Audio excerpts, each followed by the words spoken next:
Welcome to the Keiser Report. I'm Max Keiser. The heavens aren't taken by consensus, but by force. So said Pablo Iglesias, leader of the Podemos.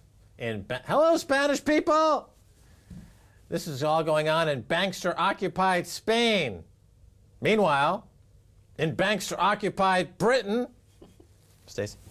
Yes, we're going to compare a few locations around the world that are having some sort of uprising or protest against sort of new policies being brought in by the governments around the world in response to the financial crisis. So here in the UK, we saw this week some big protests regarding the education. You know, the cost of education is the second highest in the world here in the UK, only after the United States. And so people were protesting, and here is a tweet. David Cameron, F you, we deserve a future too. Hashtag free education. Hashtag November 19. Hashtag no future. Hashtag utopia now. Of course, a lot of people voted in, a lot of students elected or chose in the democratic process the Lib Dem party, who promised that they wouldn't triple tuition fees. At the beginning of the coalition government, remember, it used to cost £3,000 per year for education. Now it's £9,000. Consequently, students are now graduating with debts of the equivalent of £44,200 versus £24,000 at the beginning of this coalition government. Yeah, it's like pouring cement onto this generation to keep them locked. And of course, to get the jobs to pay off the student debt, they end up working for people like GSHQ, the spy network that works at NSA to look in people's bank accounts and steal all their money. So the opportunities are like in the defense contracting business. Oh, I got to become a drone operator to pay off my student debt so I can fly a drone over to Pakistan and kill some wedding folks at their party because I think that they are responsible in some way for some guy in Shoreditch or Woolwich or Shire getting their head cut off. No, that's not it. No, no, no. I see actually Lockheed Martin, by the way, is pitching for a £1 billion NHS contract. So. Yeah, well, I mean, the thing is that the privatization of the education system, I mean, the money, that £9,000 goes via the banking system into house price speculation in London for oligarchs from around the world. So here they are pleading with David Cameron, please let us have a future. We beg you, please.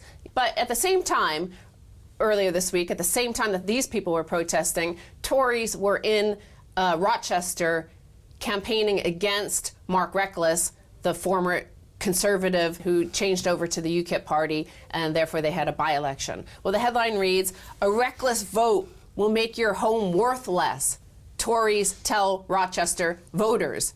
So here they were promising voters house price increases, which is the exact opposite of helping this generation of students. Now, obviously, this didn't work because the guy was elected. Well, I mean, that's what this government's all about, is offering voters a chance to increase their house prices based on this policy of ultra-low interest rates, which has the corollary of financing fraud and all kinds of corporate misdoings. So people in the UK, they get, in London, for example, the house price goes up by about £450 per day. So they can extract that money and go buy crack and buy booze, because, you know, they like to.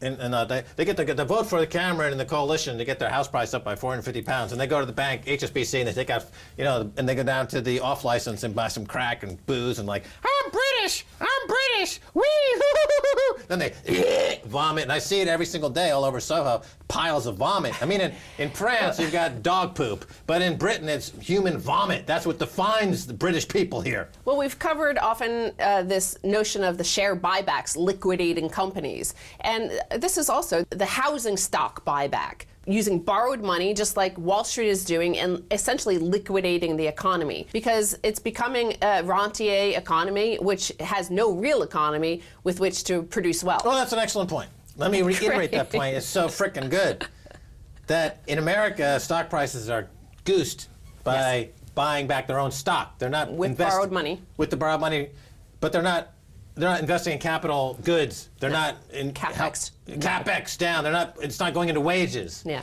It's just going into buying back their own stock. So here in the UK, the equivalent is buying back housing which is causing the same kind of bubble mentality and crowding out the vast majority of people. And the government completely supports this. And in fact, we learned this week that only 11% of all outstanding loans from the banking system here, only 11% is for all of the businesses that are non-property related and manufacturing. So only 11%. The rest is all to property related loans, which is obviously why, and all the policies of the government are to stoke more of these loans for more property, but it's share buyback, it's housing stock buyback, which is shrinking the real economy and shrinking the opportunities for the young who are having to pay for education, but also for the jobs, because this week it emerged that for again, median wages only went up by £1 per week.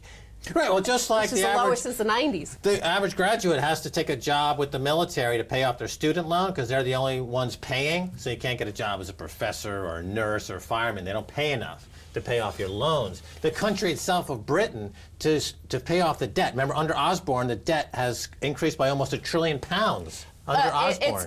Yes, to normal people like us, but to accountants, it's shrunk because they could make 1.4 trillion look smaller than the 500 billion it started out with. Remember, accounting tricks can make it seem like it's disappeared.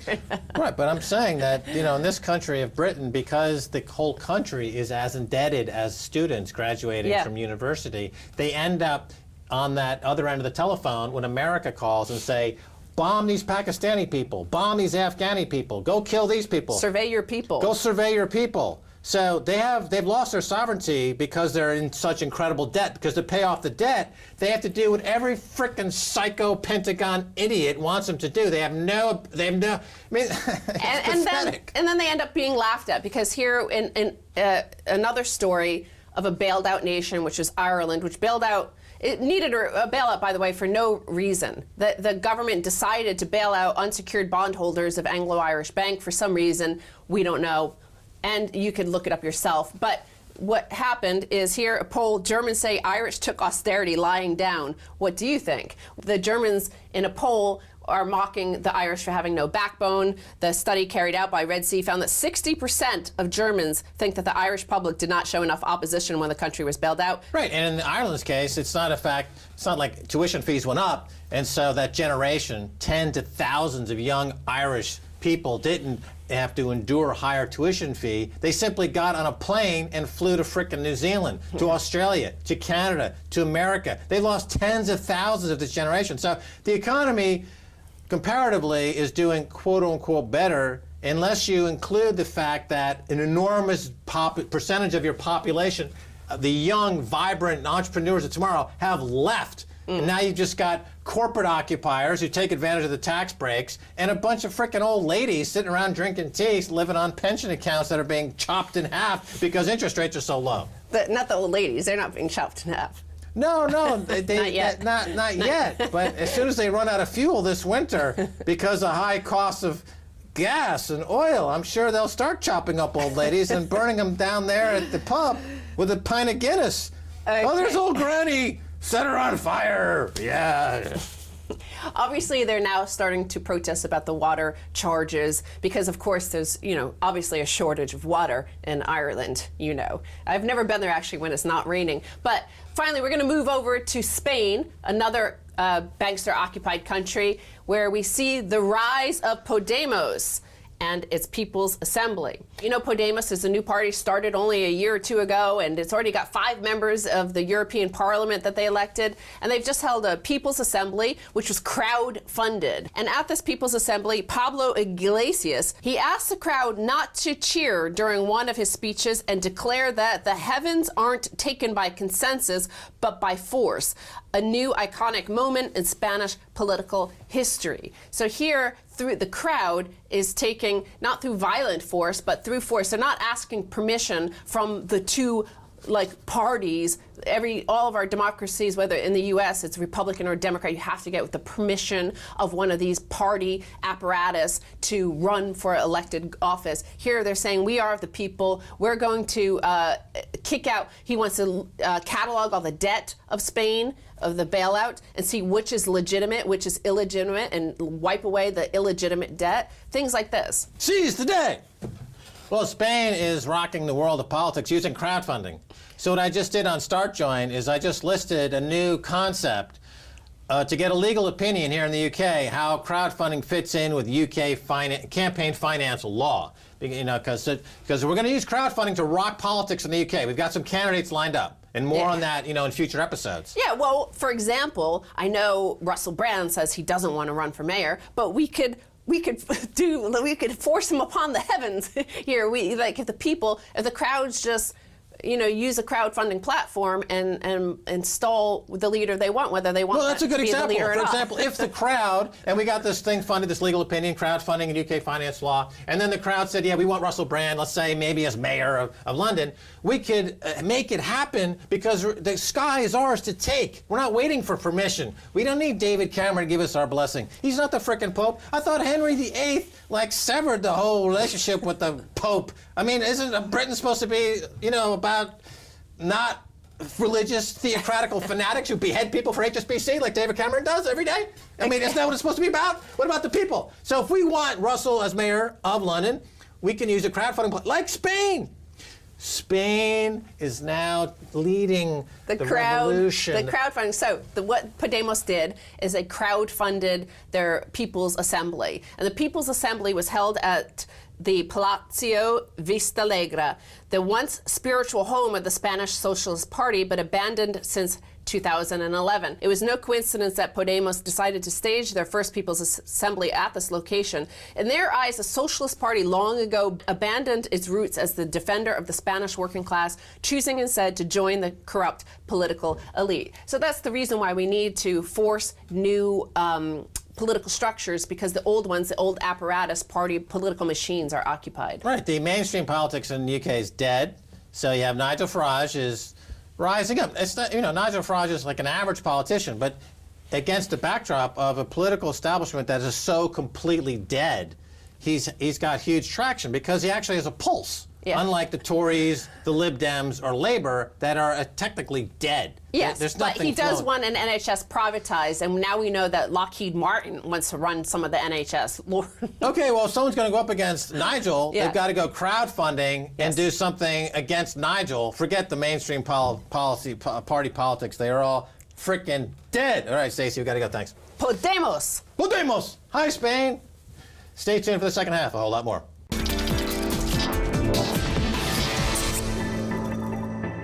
Welcome back to the Keiser Report. I'm Max Keiser. Time now to turn to author and professor John Mill Ackerman. He's usually a professor in Mexico, but this academic year he's in Paris. Welcome to the show. Max, wonderful to be on your show. All right, so John Mill Ackerman, tell us about the turmoil in Mexico. What's going on at the moment? Well, Mexico is in the middle of an uprising. This is an uprising which is, I think, comparable to, although not the same thing, to the other citizen uprisings that have been happening, over the last 5 years all around the world. The Mexican uprising is a little different, though, because in Latin America, we've had a general response among the citizenry and in politics throughout Latin America over the last 10, 20 years to economic reform and economic transition over the last 20 years. And Mexico had been kind of left out of the game. In Mexico, we haven't had a real response from society to these privatizing neoliberal reforms of the last 20 years. And we're finally seeing it. The important thing to point out here is that this is not despite Peña Nieto's reforms of the last 2 years. It's actually because of Peña Nieto's reforms of the last 2 years. This is a citizen uprising against Peña Nieto's policies. It's about impunity, it's about injustice, it's about drug trafficking, but it's also about economics. Yeah, well, we've been calling it on this show the global insurrection against banker occupation. It's been going on for about 3, 4, 5 years now. It's popping up all over the world. Tunisia, Athens, Hong Kong, in America as well, and now it's in Mexico. So you say it's because of the reforms that have come along, not in spite of the reforms. So so that would sound as if the Mexican government, basically like the United Kingdom government, is just being subsumed by a corporate fascist agenda, and now the people have woken up. Is that correct? Well, that would be a pretty good way of summarizing it. The Enrique Peña Nieto came into power on December 1st, 2012, and for the last 2 years has basically oriented the entire country towards complying with orders on one hand on the political side from Washington and internationally from the international financial interests, and particularly the oil companies. Mexico just reformed a few months ago Article 27 of the Mexican Constitution. This article goes back to the Mexican Revolution, which, by the way, November 20th, the day of global protests for Mexico, is the anniversary, 104th anniversary of the Mexican Revolution.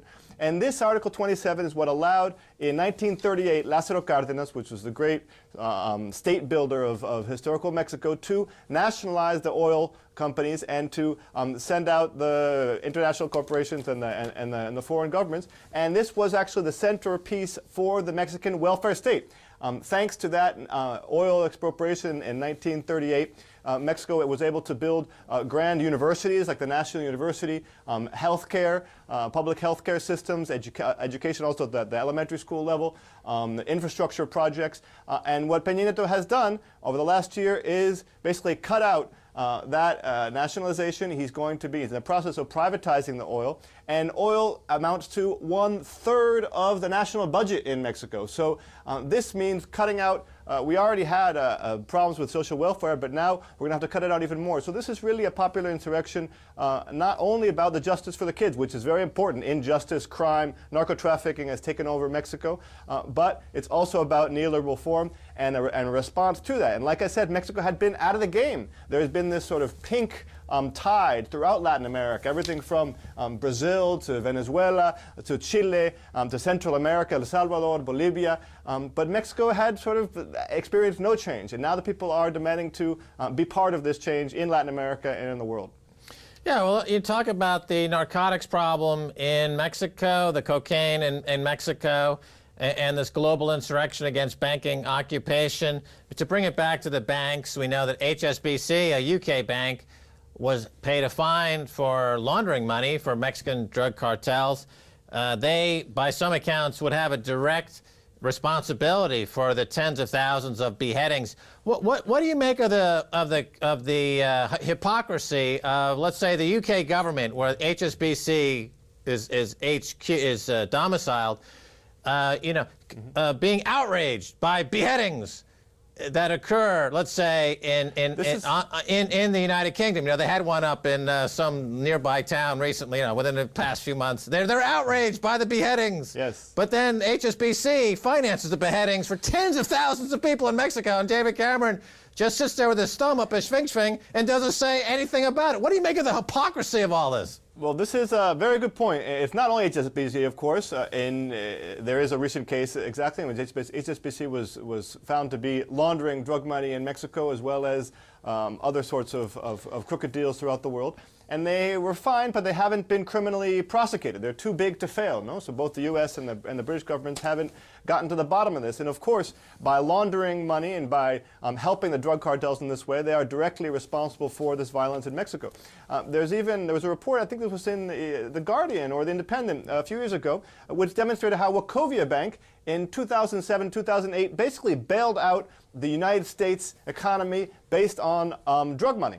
It was by pulling up drug money from Mexico in 2007, 2008 that the United States banking system was allowed to keep afloat. Yeah, let me jump in there for a second there. Let me jump in there for a second, because a lot of people are unaware of this story, and I'm glad you've brought this forward and now can confirm this story, is that Wachovia Bank, HSBC, because of the investigation into the cambios, which are used to launder this drug money, shutting down the profits for Mexican drug cartels. They shut down this operation, which is by some accounts, the single greatest contributory to the global financial crisis of 2008, because the actual cash was cut from entering the economy. This set off a chain reaction of the global financial crisis. It all comes back to this drug money. It had nothing to do with macro-prudential policy. It had nothing to do with failed policies. It was tied directly to people putting the chocha up their nose, then in Washington, in Westminster, all over the world, and HSBC financing it. Isn't that correct? Yes, there's a very direct connection here, and of course the other side of the coin are the weapons, of course, right? So this is also an economic interest. The United States weapons industry is earning a lot of money out of this drug war in Mexico. The thousands of guns, high-powered weapons, which are exported across the border from the United States to Mexico, is also a very important source of funding for important business interests in the United States. And this is also directly affecting, of course, these beheadings and this violence in Mexico. Mexico is really an important country, not only because it's an enormous country of 120 million people. It's the about 14th largest GDP in the world, but it's also very strategically located right next to the United States, and it's been forced to suffer the consequences in terms of violence, poverty, instability, which the more developed countries like the UK or the United States don't want to deal with. So they're sort of outsourcing this violence towards Mexico, and now good news is that the Mexican people are rising up. I think it's really important to have international solidarity, because this has been the central point which has allowed social movements to rise up in Mexico, because they've been active for a long time, for many years, perhaps decades. The difference today is that they are getting lots of attention and solidarity internationally in Latin America, in the United States, and in Europe. And this is what allows them to have that strength and most importantly, to stop the temptations for repression from the Mexican government, because those temptations are, of course, very strong. Well, let's take a look at a country like Colombia. Of course, they were rocked with similar violence and money laundering and global banking influence. They seem to have kind of turned it around. Even cities like Medellin are now relatively peaceful. Is that the path of Mexico? How did they do it? What did they do? How did Colombia become this way? Well, there's a lot of fantasy about what's actually happened in Colombia, but you're right. There has been a reduction in some of the violence and the chaos. Now, there's an important difference between Colombia and Mexico. In Colombia, there is a strategic alliance between leftist guerrillas and the narco-traffickers. Right? In Mexico, it's the other way around. The strategic alliance is between the narco-traffickers and the government. So this changes the situation. And this is why things are different on the ground here in Mexico. Well, actually, when Peña Nieto came into power in 2012, he brought on as his top anti-narcotics drug war advisor, Oscar Naranjo, who's the chief of police in Colombia under Uribe. And one of the things that Uribe has done in Mexico, as he did in Colombia, was develop these paramilitary organizations which could combat in Colombia simultaneously the guerrillas and the drug leaders. But here it's been a little bit more complicated, because these paramilitary organizations are working directly against society itself, and in complicity, as they were in Colombia, of course, but in complicity with the Mexican government. And so things are much more complicated, although they might be a little bit more clear, because the citizen uprising in Mexico is not about ideology at all. It's about corruption, anti-corruption. It's about transparency, and there's a lot more of a broad societal support for this movement. Even in, the urban middle classes are coming out into the streets and supporting this demand for change. Well, is there anyone within the protest movement in Mexico reaching out to their sister protest movements in places like the United Kingdom or Spain? Obviously has a huge uprising now, Spanish-speaking. Is there any kind of coalition, or a global coalition? Because they're facing a global problem. The central banks and the global banks like HSBC are the common problem. Do the protesters know that HSBC is their public enemy number one? That the HSBC is essentially the worst actor in this? Do they understand that in Mexico? And of course, we're translated into Spanish on this show. And when we started being translated into Spanish, it seems like that's when the uprisings began. But anyway, putting that point aside for a second, do they understand HSBC's role in their misery?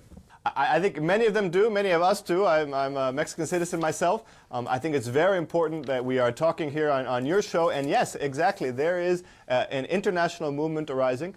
Just as, if you remember, 20 years ago in 1994, there was a Zapatista uprising in Chiapas in southern Mexico, which was in many ways the point of starting up of this international coalition against some of the free trade agreements, against the control of banking and finance. And once again, Mexico is becoming a center for the articulation, yes, of an international, a global movement. I think the people are very aware of the role of banking and international finance in this conflict. And there has been lots of international solidarity. In the United States itself, for instance, remember, there are about 50 million Mexicans in the United States, and they have woken up too and have started to march and protest also in the streets. On next December 3rd, they're having a national movement of Latinos, and not only Latinos, but U.S. citizens in general, in solidarity with Mexico throughout the United States. They're calling it 43 cities for 43 students. All right, John, we're going to have to cut it off there. I hope to actually be doing the show Keiser Report in Mexico City over the holidays coming up. Thanks so much for being on the Keiser Report. Thank you so much, Max. A pleasure and an honor. And that's going to do it for this edition of the Keiser Report with me, Max Keiser, and Stacey Herbert. I'd like to thank our guest, John Mill Ackerman. If you'd like to get in touch, tweet us at Keiser Report. Until next time, bye, y'all.